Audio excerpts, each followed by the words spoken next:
This video is actually going to be all encompassing around a quiz. And a quiz will involve one question. So this is part of my series on what is the role of the laity. So why don't we go with the quiz. The question is, Jesus was the way, the truth, and the life.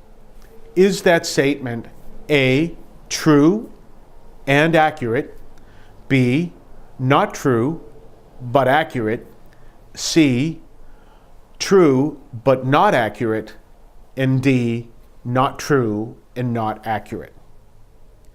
The reason why I ask you that question is because part of the role of the laity is not only to live your faith in a way that it preaches the gospel. And it doesn't mean you have to be standing on street corners. It means just simply live your Catholic faith in your daily way of living your life. An example might be my own father and mother. My father was a newspaper reporter for the Boston Globe. He took his work very seriously, and he took his faith very seriously. He went to church every single Sunday. He always carried a rosary in his pocket.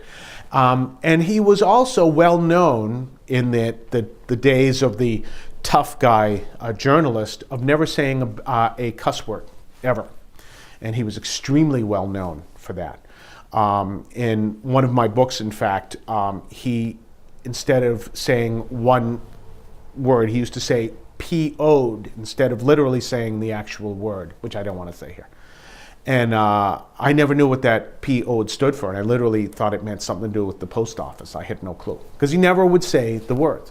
So that was one of the many trademarks my father had of living his faith in the work world. He was not the kind of person that would be holding up a Bible and saying, and Jesus says this.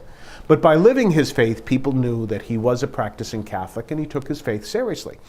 My mother, very similar. My mother had a degenerative disorder, and pretty much from her 40s on to the time she died in her 80s, she lost mobility until she could only move one hand.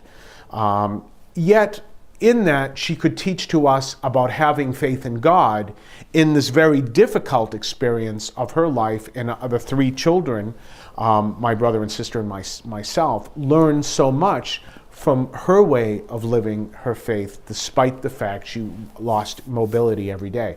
So there were two examples who would not be out preaching the gospel, but who lived their faith as Catholics. And that's the role of the laity, to live your faith in such a way that, as St. Francis says, preach the gospel at all times, if necessary, use words.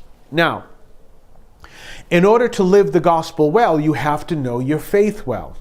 And that's why it's important for you to go to church. It's important for you to know the Bible well, and in the future I'll talk about how to do that.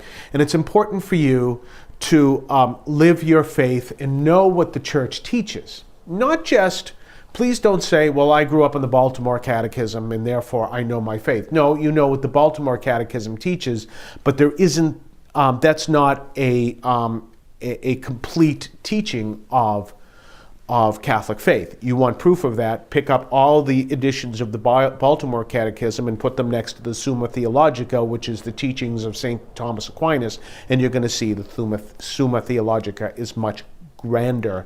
Therefore, just because you know the Baltimore Catechism doesn't mean you know your Catholic faith. If you know the Summa Theologica, I'd say you were there, but St. Thomas Aquinas would say there's still even more to learn. So do you understand that? You need to know your faith, and that's why I bring you back to the original question.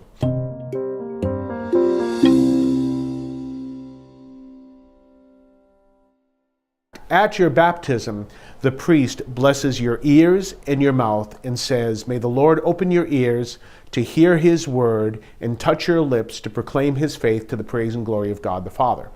So you are commissioned at your baptism to be a person who is a missionary for the faith, and it's sealed at your confirmation. So you have been made qualified to live your faith and to be missionaries for the faith by living your faith. But there are people who will say, well, no, you're supposed to have a college degree. I don't know where that comes from, because none of the apostles ever did.